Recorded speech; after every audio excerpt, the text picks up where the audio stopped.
Our objectives are clear. Saddam Hussein's forces will leave Kuwait.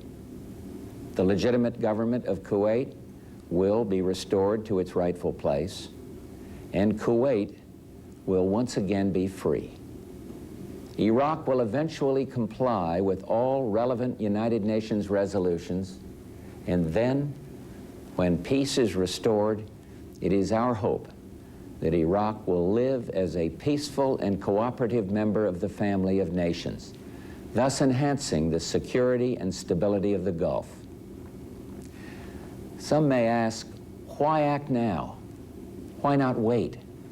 The answer is clear. The world could wait no longer. Sanctions, though having some effect, showed no signs of accomplishing their objective. Sanctions were tried for well over 5 months, and we and our allies concluded that sanctions alone would not force Saddam from Kuwait. While the world waited, Saddam Hussein systematically raped, pillaged, and plundered a tiny nation, no threat to his own. He subjected the people of Kuwait to unspeakable atrocities, and among those maimed and murdered, innocent children. While the world waited, Saddam sought to add to the chemical weapons arsenal he now possesses an infinitely more dangerous weapon of mass destruction, a nuclear weapon. And while the world waited, while the world talked peace and withdrawal, Saddam Hussein dug in and moved massive forces into Kuwait. While the world waited, while Saddam stalled, more damage was being done to the fragile economies of the Third World, the emerging democracies of Eastern Europe, to the entire world, including to our own economy. The United States, together with the United Nations, exhausted every means at our disposal to bring this crisis to a peaceful end. However, Saddam clearly felt that by stalling and threatening and defying the United Nations, he could weaken the forces arrayed against him. President Bush says his objective is not the conquest of Iraq, but the liberation of Kuwait. He adds he hopes to bring home the U.S. troops in the Gulf region as soon as possible. The United States calls it Operation Desert Storm. CNN's Charles Crawford reports on what has happened since the anti-Iraqi alliance pulled the trigger less than 4 hours ago. Something is happening outside. The liberation of Kuwait has begun.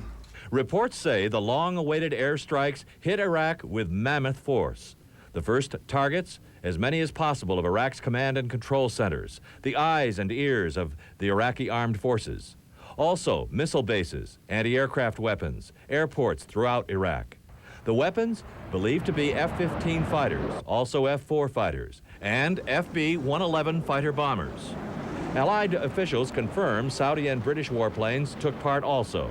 The apparent goal of the first wave of Allied air attacks, to clear a safe path for continued raids on Iraq and cut off Saddam Hussein from his estimated 545,000 troops in the Kuwaiti theater of operations.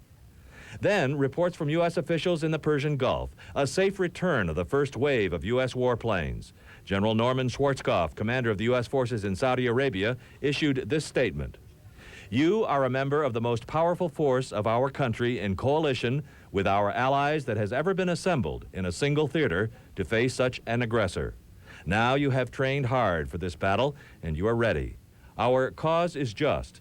Now you must be the thunder and lightning of Desert Storm. May God be with you, your loved ones at home, and our country. And we would be using capabilities that were far more lethal, far more accurate, and far more effective than anything we have ever used before. America is relying on its massive air power to assure victory over Iraq, filling the skies with the greatest air arsenal in world history.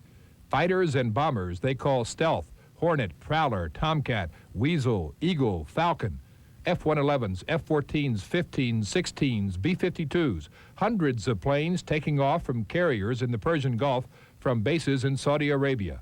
An international armada, including fighters from England, Germany, and Italy. The mission for the first wave of attackers is clear. Destroy airfields, radar, and missile sites. You destroy his surface-to-air capability. You destroy his air-to-air capability. And those are his SAM sites, his surface-to-air missile sites, his fighters. He has some good ones.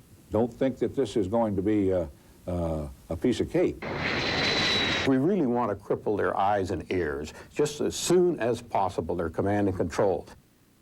With computers in the cockpits, sophisticated radar and navigational equipment, today's fighters strike more targets, more accurately, and cover a wider area than anyone would have dreamed possible in World War II or Vietnam.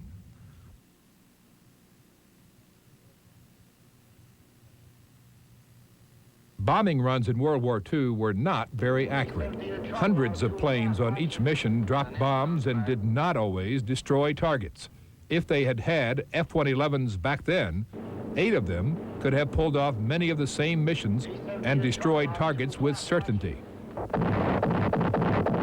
Even in the early days of Vietnam, jets lacked sophistication.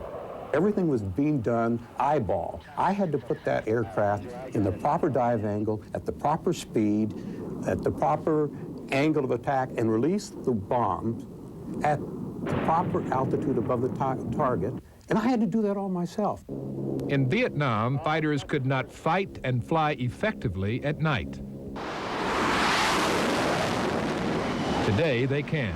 With the aid of AWACS planes serving as mid-air air traffic controllers, the U.S. has tremendous capability. The military still worries about its communications being jammed by the Iraqis, which could cause mid-air collisions and missed targets. But overall, strategists have confidence in U.S. air superiority and know success in the air will save the lives of many soldiers on the ground. Larry Lamont, CNN reporting.